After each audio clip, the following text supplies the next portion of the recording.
মাননীয় প্রধানমন্ত্রীর কাছে সঠিকভাবে আন্দোলনের ব্যাপারে তথ্যগুলো পৌঁছাচ্ছে না, যার কারণে এই ধরনের প্রতিক্রিয়ার বিষয়। আন্দোলনের কারণে হোক, যে কোনো কারণে হোক, আপনি নিশ্চয়ই খেয়াল করবেন যে কোটার সংস্কারের দাবির আন্দোলনটাকে কেন যেন মুক্তিযুদ্ধের কোটা এবং তা বাতিলের দাবির আন্দোলন হিসেবে উপস্থাপন করা হচ্ছে। পরের যে স্লোগানটি নিয়ে তারা বলছে যে তুমি কে আমি কে, হ্যাঁ, রাজাকার রাজাকার, এইটা আসলে আমি বলবো যে এইটা আন্দোলনকারীদের এক ধরনের ভুল ট্রিগার আর কি। ভুল ট্রিগার এই জন্য যে আপনি নিশ্চয়ই জানেন, আপনার যে কোনো মানে যে কোনো দাবি দাবার ভিত্তিতে যখন কোনো আন্দোলন তৈরি হয়, তখন সেই আন্দোলনকে নানা দিকে মোড় ঘোরানোর জন্য নানা পক্ষ নানা ধরনের চেষ্টা করে থাকে। এটা আমাদের বাংলাদেশের একটা বড় আহ, সমস্যাও বলা যায়, বা একটা কৌশলও বলা যেতে পারে। সব ধরনের কোটা ব্যবস্থা সংস্কার করে ওটাকে একটা যৌক্তিক পর্যায়ে নিয়ে আসার জন্য, কিন্তু বারবার মুক্তিযোদ্ধা কোটার বিষয়টাকে সামনে এনে এই সংস্কারের আন্দোলনের দাবি যারা করছে তাদেরকে স্বাধীনতা বিরোধী বা স্বাধীনতা বিরোধীদের উত্তরসূরি ইত্যাদি ইত্যাদি বলে আখ্যায়িত করা হচ্ছে।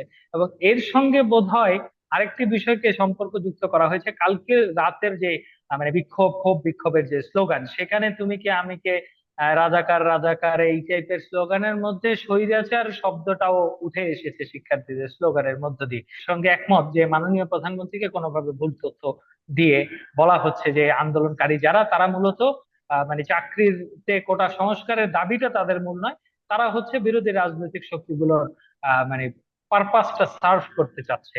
এক দশক আগে থেকে শুরু হয়েছে যে আওয়ামী লীগের সমালোচনা করা মানে হচ্ছে সে রাজাকার, বা সে স্বাধীনতা বিরোধী, বা সে বিএনপি জামাত ইত্যাদি ইত্যাদি। আমি মনে করি বাংলাদেশে যে এই দ্বিদলীয় রাজনৈতিক বৃত্তটা, মানে হচ্ছে সাধারণ মানুষের মধ্যে এতদিন যেই চিন্তাটা ছিল, হয় আওয়ামী লীগ ক্ষমতায় আসবে, না হলে বিএনপি ক্ষমতায় আসবে, অথবা বিএনপি না আসলে আওয়ামী লীগ ক্ষমতায় আসবে, এই সেন্টিমেন্টটার মধ্যে থেকে যাতে মানে আওয়ামী লীগ বিএনপির বাইরে রাজনৈতিক ময়দানে বা রাজনৈতিক কর্মকাণ্ডে ফ্যাক্ট হিসেবে যাতে কোনো শক্তি দাঁড় হতে না পারে, এই জন্য দুইটা দল নিজেদের মধ্যে কাদা ছোড়াছড়ি করে আন্দোলনকারীদেরকে একটা কালার দেওয়ার চেষ্টা করে এবং আন্দোলনের মূল মোটিভটাকে ডাইভার্ট করে দেওয়ার চেষ্টা করে। এটা আমার বিশ্লেষণ। আমার কাছে মনে হয়েছে যে এই ধরনের আন্দোলনের মধ্য দিয়ে যাতে দেশে নতুন কোনো রাজনৈতিক শক্তি বা নতুন কোনো নেতৃত্ব তৈরি হইতে না পারে, সেই ব্যাপারে এই দুই রাজনৈতিক দলের মধ্যে এক ধরনের অঘোষিত সমঝোতা রয়েছে। প্রধানমন্ত্রীর এক বক্তব্যকে ঘিরে আহ ছাত্রদের আন্দোলন আরো ফের উত্তপ্ত হয়ে উঠেছে এবং তাদের স্লোগান গুলো বেশ, বলবো যে একটু অন্য রকমের হতে শুরু করেছে। কারণ তারা বলছে যে তুমি কে আমি কে, রাজাকার রাজাকার, চাইলাম অধিকার হয়ে গেলাম রাজাকার। এই যে বিষয়গুলো, এবং এর পরবর্তীতে দেখা গেছে যে ছাত্রলীগ, মানে আওয়ামী লীগের ছাত্র সংগঠন যেটা, সেটা এই কোটা বিরোধী সংস্কার আন্দোলন করছে যারা, তারা তাদের উপরে হামলা করছে, চড়াও হয়েছে এবং পাল্টা ধাওয়া হয়েছে। তো এই যে সার্বিক বিষয়গুলো আপনি কিভাবে দেখছেন? ধন্যবাদ আপা আজকের এই অনুষ্ঠানে আমাকে যুক্ত করার জন্য। আমি প্রথমেই যে প্রসঙ্গটি আপনি এনেছেন সে প্রসঙ্গে আমি যেটা বলতে চাই সেটা হচ্ছে যে আন্দোলনকারীদের আন্দোলনের প্রেক্ষিতে একটি সরকারের ঊর্ধ্বতন মহলের একটি বক্তব্য যেটি এসেছে, তার প্রেক্ষিতে তারা যে স্লোগানটি দিয়েছে যে চাইতে গেলাম অধিকার হয়ে গেলাম রাজাকার, এই বক্তব্য মানে এই স্লোগানটা ধরে নেয়, আমি মনে করি যে একটা ক্ষোভের বহিঃপ্রকাশ ঘটেছে। শিক্ষার্থীরা যে মানে আবেগ বা যে আন্দোলনের যে স্পিরিটটা ছিল, সেই স্পিরিটে মানে এক ধরনের আঘাত সৃষ্টি হয়েছে মনে করে এই স্লোগানটা দিচ্ছিল। কিন্তু পরের যে স্লোগানটি নিয়ে তারা বলছে যে তুমি কে আমি কে, হ্যাঁ, রাজাকার রাজাকার, এইটা আসলে আমি বলবো যে এইটা আন্দোলনকারীদের এক ধরনের ভুল ট্রিগার আর কি। ভুল ট্রিগার এই জন্য যে আপনি নিশ্চয়ই জানেন, আপনার যে কোনো মানে যে কোনো দাবি দাবার ভিত্তিতে যখন কোনো আন্দোলন তৈরি হয়, তখন সেই আন্দোলনকে নানা দিকে মোড় ঘোরানোর জন্য নানা পক্ষ নানা ধরনের চেষ্টা করে থাকে। এটা আমাদের বাংলাদেশের একটা বড় আহ, সমস্যাও বলা যায়, বা একটা কৌশলও বলা যেতে পারে। নানান জায়গা থেকে নানা রকম হুইসপেরিং হতে পারে, নানান রকমের কথা হতে পারে। তো তাদের যে দাবির জায়গাটা ছিল, সে দাবির জায়গা থেকে তারা যেভাবে আন্দোলন করছিল, সে আন্দোলনটা মোটামুটি ধরনের ভাবে আগাচ্ছিল আন্দোলনটা। কিন্তু গত রাতে যে তারা ক্ষোভের বহিঃপ্রকাশ ঘটিয়েছে ঢাকা বিশ্ববিদ্যালয় সহ দেশের বিভিন্ন বিশ্ববিদ্যালয়ে মশাল মিছিল করা, এবং বিশেষ করে স্লোগানটা হচ্ছে সবাইকে খুব ইয়ে করেছে। এবং আমি কালকে সামাজিক যোগাযোগ মাধ্যমগুলোতে দেখছিলাম যে এই তুমি কে আমি কে বাঙালি বাঙালি এরকম পোস্ট দিচ্ছে একটা গ্রুপ, আরেকটা গ্রুপ দিচ্ছে তুমি কে আমি কে রাজাকার রাজাকার। আসলে তুমি কে আমি কে বাঙালি বাঙালি এই স্লোগানটার সঙ্গে বাংলাদেশের স্বাধীনতা সংগ্রামের অনুভূতিটা জড়িত। তো আমার মনে হয়েছে যে এই স্লোগানটাকে ওনারা যেভাবে প্যারোডি করেছে এটা কোনোভাবেই ঠিক হয়নি। বরঞ্চ ওনাদের প্রথম স্লোগানটা ঠিক ছিল যে মানে কিছুটা হলেও যৌক্তিক ধরা যেতে পারে যে চাইতে গেলাম অধিকার হয়ে গেলাম রাজাকার। এখানে আন্দোলনকারীদের একটি বক্তব্য আমি খেয়াল করেছি, তাদের কেউ কেউ বলেছে যে মাননীয় প্রধানমন্ত্রীর কাছে সঠিকভাবে আন্দোলনের ব্যাপারে তথ্যগুলো পৌঁছাচ্ছে না, যার কারণে এই ধরনের প্রতিক্রিয়ার বিষয়। এবং এইখানে একটা বিষয় খুব মানে নানা পক্ষ মিলে হোক, আন্দোলনের কারণে হোক, যে কোনো কারণে হোক, আপনি নিশ্চয়ই খেয়াল করবেন যে কোটার সংস্কারের দাবির আন্দোলনটাকে কেন যেন মুক্তিযুদ্ধের কোটা এবং তা বাতিলের দাবির আন্দোলন হিসেবে উপস্থাপন করা হচ্ছে। আপনি নিশ্চয়ই এটা খেয়াল করেছেন। তারা বলছে হুম। যে সব ধরনের কোটা ব্যবস্থা সংস্কার করে কোটাকে একটা যৌক্তিক পর্যায়ে নিয়ে আসার জন্য, কিন্তু বারবার মুক্তিযোদ্ধা কোটার বিষয়টাকে সামনে এনে এই সংস্কারের আন্দোলনের দাবি যারা করছে তাদেরকে স্বাধীনতা বিরোধী বা স্বাধীনতা বিরোধীদের উত্তরসূরি ইত্যাদি ইত্যাদি বলে আখ্যায়িত করা হচ্ছে।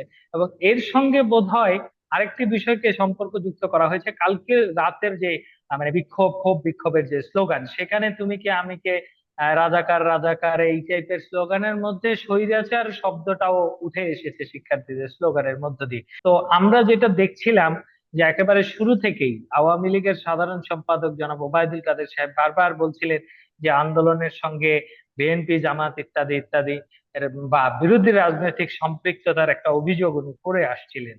তো গত রাতের ঘটনার পর থেকে বা গত রাতে আন্দোলনকারীরা যেভাবে বিক্ষোভ দেখিয়েছে, সেখান থেকে এখন এই আন্দোলনটাকে বিরোধীদের তৈরি করা আন্দোলন হিসেবে উপস্থাপনের একটা মানে কৌশলগত প্রক্রিয়া চলছে বলে আমার কাছে মনে হয়েছে। এবং আমি আমার পর্যবেক্ষণ যেটা বলছে যে আমিও শিক্ষার্থীদের ওই বক্তব্যটা সঙ্গে একমত যে মাননীয় প্রধানমন্ত্রীকে কোনোভাবে ভুল তথ্য দিয়ে বলা হচ্ছে যে আন্দোলনকারী যারা তারা মূলত মানে চাকরিতে কোটা সংস্কারের দাবিটা তাদের মূল নয়, তারা হচ্ছে বিরোধী রাজনৈতিক শক্তিগুলোর মানে পারপাসটা সার্ভ করতে চাচ্ছে।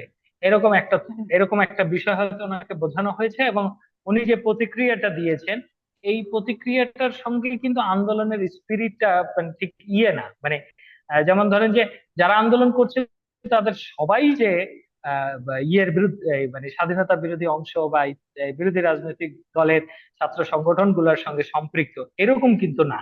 কারণ আমি যতটুকু খোঁজ খবর নিয়ে জেনেছি যে আমি এর আগের দফার আন্দোলনটাকে একটু সম্পৃক্ত করতে চাই যে 2018 সালে যখন আন্দোলন হয় তখন ওই আন্দোলনটাকে যিনি নেতৃত্ব দিচ্ছিলেন নুরুল হক নূর, উনি কিন্তু আহ উনি কিন্তু ইতিমধ্যে উনি কিন্তু তখন ছাত্রলীগের সঙ্গেই ওনার সম্পৃক্ততা বেশি ছিল।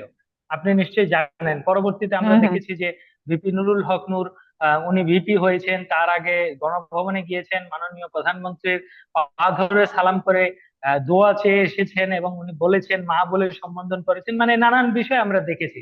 তো এইবার এই দফারও যে আন্দোলন, সেই আন্দোলনেও যে সরকার সমর্থিত আমি বলবো, কারণ আইন অনুযায়ী কোন রাজনৈতিক দলের সরাসরি কোনো ছাত্র সংগঠন থাকতে পারে না, সেই হিসেবে ছাত্রলীগ হচ্ছে আইনগত ভাবে ছাত্রলীগ হচ্ছে আওয়ামী লীগের ভাতৃপ্রতিম সংগঠন, যদিও মানে সম্পৃক্ততাটা অনেক বেশি।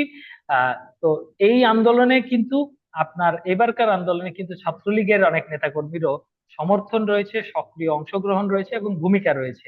তো আপনি আসলে ঢালাও ভাবে রাজাকার স্বাধীনতা বিরোধী হিসেবে আন্দোলনকারীদেরকে চিহ্নিত করে এই আন্দোলনের ক্ষোভটাকে বা দাবিটাকে আসলে কোনো দিকে মানে ডাইভার্ট করে দেওয়ার সুযোগ আছে কিনা আমি জানি না, মানে আমার আমার অন্তত বিশ্লেষণে এটা ধরা পড়ে না।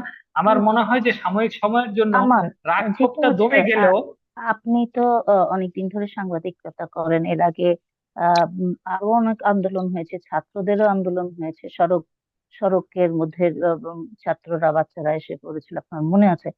সেই সময়ও কিন্তু, এবং সবচেয়ে দুঃখজনক হলো বা সত্য, যে যে কোনো আন্দোলনই হচ্ছে বাংলাদেশে, সেখানে কিন্তু দেখা যাচ্ছে মানে শেষ পর্যন্ত এটাকে আওয়ামী লীগ বিরোধী কোনো কথা বললেই সেক্ষেত্রে তাদেরকে রাজাকার আখ্যায়িত করা, এটা হলো মানে আওয়ামী লীগের পুরাতন একটা মানে কি বলবো, স্লোগান বলতে পারেন, নিয়ম বলতে পারেন।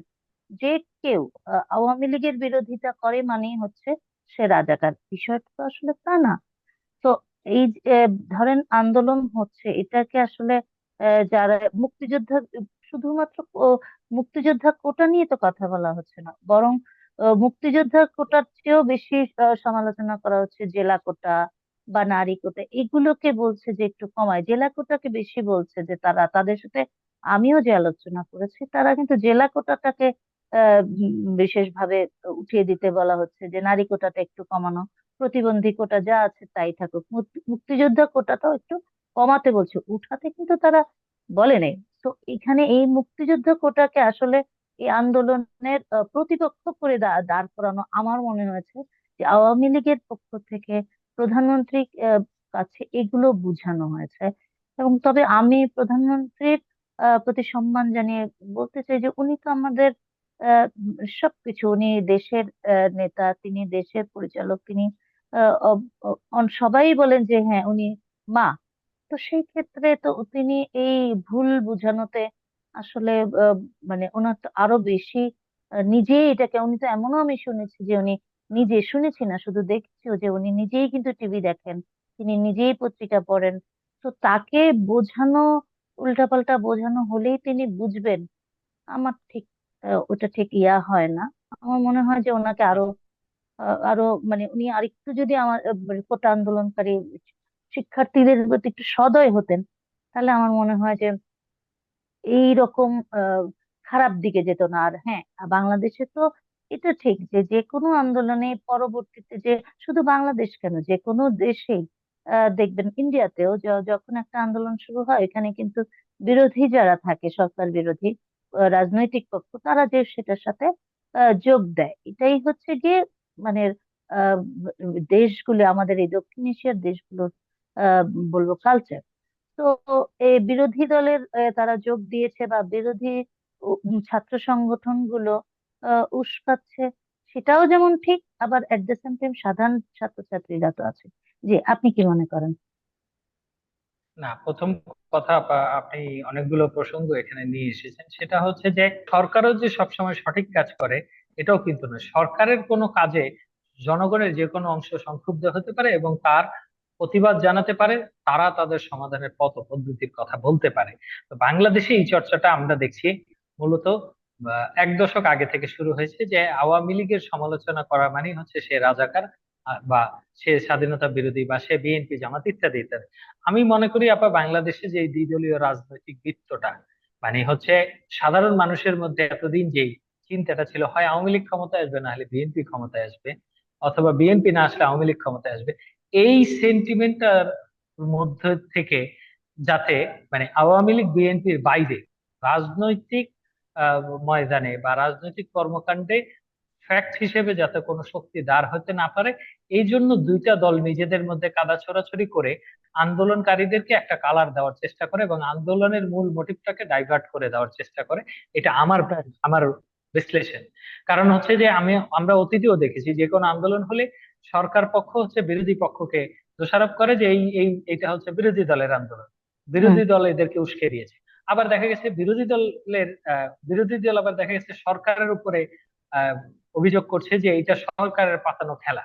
আমার কাছে মনে হয়েছে যে এই ধরনের আন্দোলনের মধ্য দিয়ে যাতে দেশে নতুন কোন রাজনৈতিক শক্তি বা নতুন কোন নেতৃত্ব তৈরি হইতে না পারে, সেই ব্যাপারে এই দুই রাজনৈতিক দলের মধ্যে এক ধরনের অঘোষিত সমঝোতা রয়েছে। এবং এই অঘোষিত সমঝোতা থাকার কারণেই আপনি দেখবেন যে মানে ছাত্রলীগের ছেলেমেয়েরা বা শিক্ষার্থীরা যেই আহ, আন্দোলনে সমর্থন জানায়, দেখবেন যে বিএনপির লোকজন সেটাকে সরকারের পাতানো খেলা বলবে। এবং দেখবেন যে যেই আন্দোলনে বিএনপি বা বিএনপি সরকার বিরোধী রাজনৈতিক দলগুলো সমর্থন জানায়, সেটাকে সরকার পক্ষ হুম। স্বাধীনতা বিরোধী হ্যাঁ, শক্তি বলবে। তো এইগুলা এর আসলে আগে হচ্ছে এক ধরনের হ্যাঁ, আমি কৌশল। বুঝতে পারছি, এদিকে কৌশল, রাজনৈতিক যে কৌশল দুজনেই। এবং সবচেয়ে মজার হলো, হ্যাঁ, আপনি নিশ্চয়ই জানেন যে রাজনীতিবিদরা ক্যামেরার সামনে অনেক একজন অপরজনের বিরুদ্ধে কথা বলে, কিন্তু ক্যামেরা সরে গেলেই তারা কিন্তু ভাই ভাই, এমনকি তাদের ছেলে মেয়েদের সাথেও কিন্তু তারা বিয়ে দিচ্ছে। তখন আর আওয়ামী লীগ বিএনপি হচ্ছে না। তবে এটা হ্যাঁ, হলো মানুষকে সেটাই। একটা ইয়া দেওয়া। আপনার এই এই যুক্তির সাথে আমিও কিছুটা একমত, যেটা হলো